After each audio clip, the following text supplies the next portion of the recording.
اشک نہیں ہے ادھر ادھر کے لیے، انہیں بچا کے رکھو طیبہ کی رہ گزر کے لیے، انہیں بچا کے رکھو طیبہ کی رہ گزر کے لیے، اور تڑپ تڑپ کے غم مصطفیٰ میں جینا ہے، تڑپ تڑپ کے غم مصطفیٰ میں جینا ہے، یہ درد ہم نے خریدا ہے عمر بھر کے لیے، یہ درد ہم نے خریدا ہے عمر بھر کے لیے، اور مانگنے والوں دعاؤں میں مدینہ مانگو، مانگنے والوں دعاؤں میں مدینہ مانگو، زندگی مکے میں اور طیبہ میں مرنا مانگو، زندگی مکے میں اور طیبہ میں مرنا مانگو۔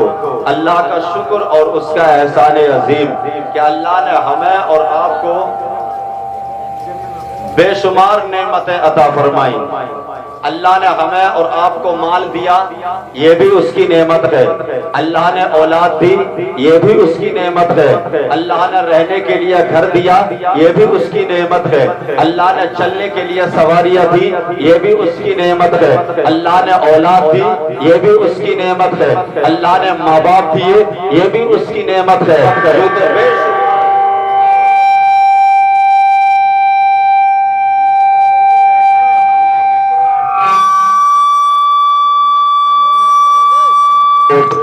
اگر میری آواز سننے فوراً اپنے مائک کو آ کر کے سنبھالیں، آپریٹر صاحب جہاں کہیں بھی ہوں فوراً اپنے مائک پر آئیں، اپنے مائک کو آ کر کے دیکھیں، ذرا محبت سے بولے سبحان اللہ۔ دیکھیے جیسا بھی ہے اب کام چلا ہے نا، اس لیے اس کے چکر میں آپ بھی اگر پڑ جاؤ گے تو پھر آپ کا جو جلسہ ہمارے عظمت بھائی نے جو محنت اور کاوشیں کی ہیں وہ ساری کی ساری بیکار ہو جائے ہے نا۔ تو آپ حضرات ایسا نہ کریں، بلکہ آپ حضرات توجہ رکھیں، اس کی طرف زیادہ آپ دھیان نہ دیں۔ اس لیے میں ہوں، میری جگہ کوئی اور آنے والا ہو ہے نا، جو وہ کہے آپ اس بات پر توجہ کریں ہے نا۔ تو توجہ ہے آپ حضرات کی، اللہ نے بے شمار نعمتیں ہمیں اور آپ کو عطا فرمائی، لیکن دو نعمتیں اللہ نے ہمیں اور آپ کو ایسی عطا فرمائی ہیں جو اللہ نے خاص اس امت کے لیے عطا کی ہیں۔ اس امت سے پہلے جتنی امتیں آئیں اللہ نے وہ دو نعمتیں ان امتوں کو عطا نہیں فرمائی۔ ان دو نعمتوں میں پہلی نعمت کو قرآن پاک کہا جاتا ہے، جو اللہ نے خاص اس امت کی ہدایت کے لیے نازل فرمایا، اور دوسری نعمت یہ کہ اللہ نے اپنے آخری محبوب کو اس دنیا میں مبعوث فرمایا۔ اب اللہ نے نہ قرآن پچھلی امتوں میں نازل کیا، اللہ نے نہ اپنے آخری محبوب کو اس دنیا میں مبعوث فرمایا۔ اب قرآن دیکھو قبلہ جواب ہے، نبی کی ذات دیکھو قبلہ جواب ہے، اب دونوں بے مثل اور بے مثال ہے۔ اور قرآن کے بارے میں نبی فرماتے تھے کہ اے میرے صحابہ، جب تم رات کو بستر پر سویا کرو، جب رات کو بستر پر لیٹا کرو تو قرآن کا تہائی حصہ پڑھ کے سویا جایا کرو۔ ایک صحابی نے عرض کی آقا اب جب رات کو ہم سوئیں گے اور تہائی حصہ قرآن پڑھنے کا مطلب ہوتا ہے کہ قرآن کے 10 پارے پڑھ کے رات کو سو جانا، اتنی جلدی کون 10 پاروں کو پڑھے گا؟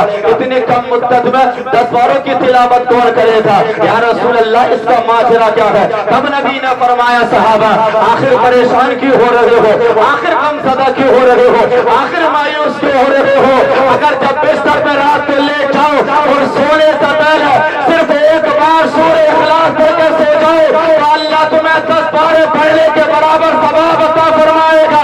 اسی حدیث کی ضمن میں علماء بیان فرماتے ہیں کہ رات کو سونے سے پہلے اگر بندہ 3 مرتبہ اگر سورہ اخلاص پڑھ کے سو جائے تو اللہ اس بندے کو یہ قرآن پڑھنے کا ثواب عطا فرمائے۔ نعرہ تکبیر، نعرہ رسالت، نعرہ غوثیت، مسلکی اعلیٰ حضرت علامہ مفتی ارشاد نوری صاحب قبلہ جلسہ سال ثبات زندہ باد، جو 3 مرتبہ سورہ اخلاص پڑھ کے رات کو سو جائے تو علماء فرماتے اللہ اس بندے کو ایک قرآن پڑھنے کا ثواب عطا فرماتا ہے۔ یہ قرآن کی شان ہے۔ اور نبی نے آگے بیان فرمایا کہ جب رات کو سو تو قرآن کو پڑھ کر سویا کرو۔ اسی محفل میں حضرت ابو بکر صدیق اور حضرت عمر اور حضرت ابو ہریرہ وہیں پر موجود تھے. حضرت ابو ہریرہ نے عرض کی یا رسول اللہ اگر ہم رات کو سونے سے پہلے اگر سورہ اخلاص پڑھ کے سو جائیں گے یعنی سورہ اخلاص کی تلاوت کریں گے ہمیں انعام اس کا کیا ملے گا, اس کا اجر ہمیں اللہ کیا عطا فرمائے گا؟ تو میرے نبی نے فرمایا صحابہ جو دنیا میں رہنے کے بعد رات کو بستر پر لیٹنے سے پہلے یعنی سونے سے پہلے ایک بار سورہ اخلاص پڑھ کے تو سو جائے گا تو اللہ اس بندے پر تو دنیا میں جنت کو واجب کر دے گا. سبحان اللہ سبحان اللہ. جو ایک بار سورہ اخلاص پڑھ کے سوئے اللہ اس بندے پر دنیا میں ہی جنت کو واجب کر دیتا. یہ وہ اللہ کی عظیم نعمت ہے جو خاص اس امت کے لیے, پچھلی امتوں میں اللہ نے قرآن نازل نہیں کیا. اور دوسری نعمت وہ جس کے صدقے میں اللہ نے کائنات کو پیدا کیا ہے, اس کی شان اور اس کا مقام کیا ہے, اس کی عظمت کیا ہے. تو تمام فرشتوں کے سردار جنہیں طائر سدرہ, بلبل سدرہ, روح الامین یعنی جبریل امین کہا جاتا ہے, جب ہم تمام کے بعد حضرت آدم کی بارگاہ میں حاضر ہوئے تو صرف 12 مرتبہ حاضر ہوئے. حضرت ادریس کی بارگاہ میں حاضر ہوئے تو صرف 4 مرتبہ حاضر ہوئے. حضرت ابراہیم کی بارگاہ میں حاضر ہوئے تو صرف 42 مرتبہ حاضر ہوئے. حضرت موسیٰ کی بارگاہ میں حاضر ہوئے تو 400 مرتبہ حاضر ہوئے. حضرت عیسیٰ روح اللہ کی بارگاہ میں حاضر ہوئے تو صرف 10 مرتبہ حاضر ہوئے. لیکن جس کے صدقے میں اللہ نے یہ زمین بھی بنائی ہے, جس کے صدقے میں اللہ نے آسمان بھی بنایا ہے, جس نبی کے صدقے میں اللہ نے کائنات کے ذرے ذرے کو پیدا کیا ہے, اس نبی کی بارگاہ میں تمام فرشتوں کا سردار جسے جبریل کہا جاتا ہے وہ 10 مرتبہ نہیں آئے تھے, وہ 20 مرتبہ نہیں آئے تھے, وہ 50 یا 100 مرتبہ نہیں آئے تھے, بلکہ نبی کی بارگاہ میں تمام فرشتوں کا سردار جسے جبریل کہا جاتا ہے وہ 24,000 مرتبہ تشریف لے کر. نعرہ تکبیر, نعرہ رسالت, نعرہ غوثیت. حضرت علامہ مفتی ارشاد نوری صاحب قبلہ زندہ باد. ذرا محبت سے بولے سبحان اللہ. کتنی بار تشریف لائے؟ تھوڑی آواز نکال لو. کتنی بار؟ 24,000 بار. ایک مرتبہ حضرت ابو درجہ جو صحابی رسول ہے ان کی شکل میں حضرت جبریل نبی کی بارگاہ میں حاضر ہوئے. نبی نے چہرہ دیکھ کر ارشاد فرمایا جبریل کبھی کسی کی شکل میں آتے ہو, کبھی کسی کی شکل میں آتے ہو, آج اپنا اصل چہرہ دکھا دو, آج اپنا اصل رنگ دکھا دو, آج اپنا اصل جلوہ دکھا دو. جب نبی نے اتنا کہا جبرائیل نے عرض کی آقا یعنی میں اللہ نے مجھے 600 پر عطا کیے ہیں, میں نے اپنے پروں کو پھیلا دیا, اپنے پروں کو کھول دیا, اپنے پروں کو کشادہ کر دیا تو یہ جتنی بھی روح زمین ہے یہ ساری تنگ پڑ جائے گی, یہ زمین چھوٹی پڑ جائے گی. حضرت جبرائیل نے عرض کی آقا اگر آپ کو مجھے دیکھنا ہے تو پھر مقام سدرہ پہ آپ کو چلنا پڑے گا. جب جبرائیل نے اتنا کہا تھا نبی نے آج کوئی جواب نہیں دیا, نبی آج خاموش ہو گئے. لیکن آ گئی وہ تاریخ, آ گئی وہ رات, آ گئی وہ شب جسے رجب کی 27ویں رات کہا جاتا ہے, جسے معراج والی رات کہا جاتا ہے. اب نبی معراج کے لیے جا رہے ہیں, اب ساتھ میں نبی کے جبرائیل ہے. نبی پہلے آسمان پہ پہنچے, حضرت آدم سے ملاقات ہوئی. نبی دوسرے آسمان پہ پہنچے, حضرت عیسیٰ اور حضرت یحییٰ سے ملاقات ہوئی. نبی تیسرے آسمان پہ پہنچے, حضرت ابراہیم سے ملاقات ہوئی. نبی چوتھے آسمان پہ پہنچے, حضرت ادریس سے ملاقات ہوئی. نبی 5ویں آسمان پہ پہنچے, حضرت ہارون سے ملاقات ہوئی. نبی 6ٹھے آسمان پہ پہنچے, حضرت موسیٰ سے ملاقات ہوئی. نبی 7ویں آسمان پہ پہنچے, حضرت ابراہیم سے ملاقات ہوئی. اس کے بعد نبی پہنچ جاتے ہیں مقام سدرہ پر. اب جیسے ہی نبی مقام سدرہ پر پہنچے, نبی نے پہنچ کے ارشاد فرمایا جبرائیل اب تم نے جو وعدہ کیا تھا اب تم اپنا وعدہ پورا کرو. جبرائیل نے 600 پروں کو پھیلا دیا, اپنے پروں کو کھول دیا. نبی نے جبرائیل کا چہرہ دیکھا, نبی نے 600 پروں کو دیکھا. نبی آگے چلنے لگے, تب جبرائیل نے دامن تھام کے عرض کیا آپ نے میرا چہرہ دیکھ لیا ہے, میرے 600 پروں کو دیکھ لیا ہے, آپ بھی تو اپنا چہرہ دکھا دو. آپ کے چہرے پر اللہ نے اپنی صفت غیرت کے 70,000 پردے ڈال کر بھیجا ہے. جب جبرائیل نے اتنا کہا تھا نبی نے فرمایا جبرائیل میں نے تو سر زمین پہ کہا تھا کہ تو اپنا چہرہ دکھا دے, تو نے کہا تھا کہ مجھے دیکھنا ہے تو مقام سدرہ پہ چلنا پڑے گا. اے جبرائیل میں تو مقام سدرہ پہ آ گیا ہوں, لیکن تجھے مجھے دیکھنا ہے تو سدرہ سے آگے تجھے چلنا. वाह भाई वाह, सुभान अल्लाह, क्या बात है। नबी ने फरमाया जिब्रील मैंने जमीन पे कहा था कि अपना चेहरा दिखा दे, तूने कहा था मुझे देखना है मकाम सिदरा पे चलना पड़ेगा, मैं तो मकाम सिदरा पे आ गया हूँ, लेकिन अगर तुझे मुझे देखना है तो सिदरा से आगे चलना पड़ेगा।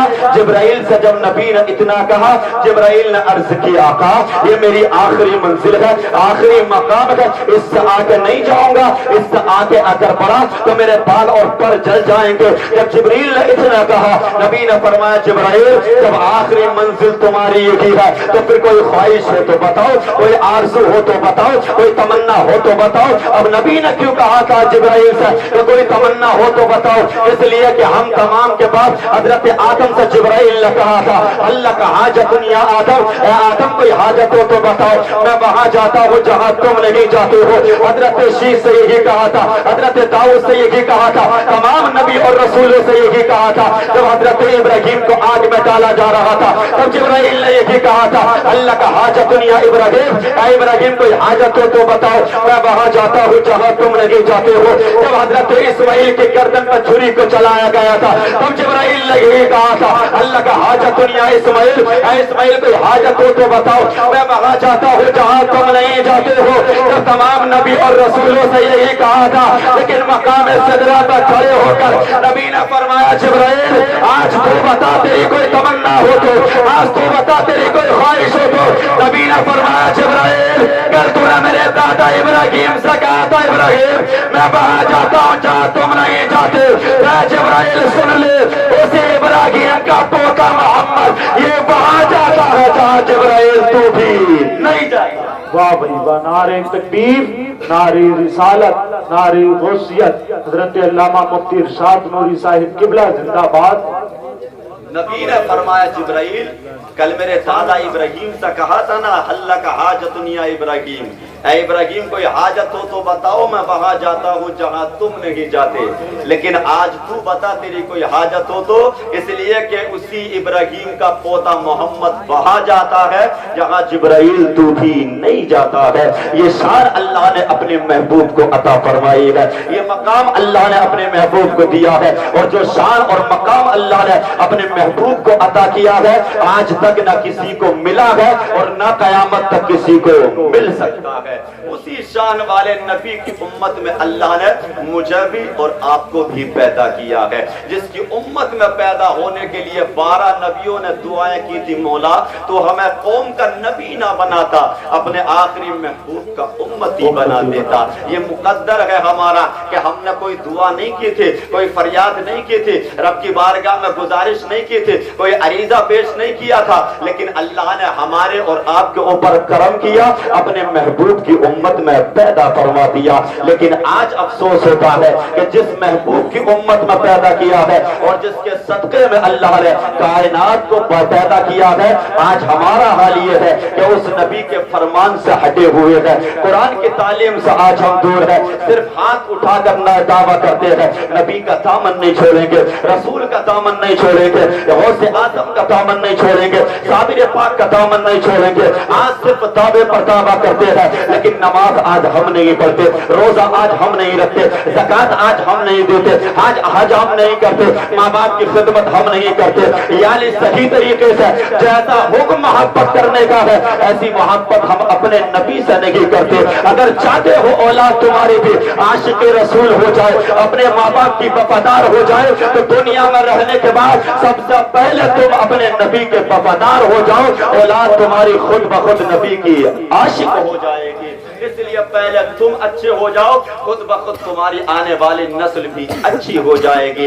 इसलिए कि माँ बाप अच्छे हो तो औलाद भी उसकी अच्छी होती है। आखिरी बात है, लाहौर में कुछ बच्चे बड़े अच्छे नंबरों से पास हुए, जब अच्छे नंबरों से पास हुए प्रिंसिपल साहब के दिल में दया का ख्याल जब उभरा, उन्होंने कहा इन बच्चों ने जो ये पास हुए गए, ये दुनिया में बड़े होने के बाद यानी पढ़ने के बाद जो दुनिया में करना चाहते हैं, जितना इनका खर्च होगा वो सारे का सारा हम उठाएंगे। जब प्रिंसिपल ने इतना कहा, एक मुदर्रिस जो उस्ताद थे उन्होंने कहा, प्रिंसिपल साहब अगर थोड़ी बात मेरी भी मान ली जाए तो कुछ मशवरा मैं भी पेश कर दूं। कहा बयान करो क्या मशवरा है। उन्होंने कहा तमाम बच्चों से पहले पूछ लिया जाए ये दुनिया में बड़े होने के बाद बनना क्या चाहते हैं, दुनिया में करना क्या चाहते हैं, बड़े होने के बाद इनकी सोच क्या होगी, ये दुनिया में क्या करेंगे। जब इतना कहा समझ में प्रिंसिपल के आ गई, तमाम बच्चों को जमा करके कहा था बोलो बेटे तुम बड़े होने के बाद क्या बनोगे। एक से जब पूछा उसने अपनी ख्वाहिश को जाहिर किया कि मैं दुनिया में बड़ा होने के बाद डॉक्टर बनूंगा।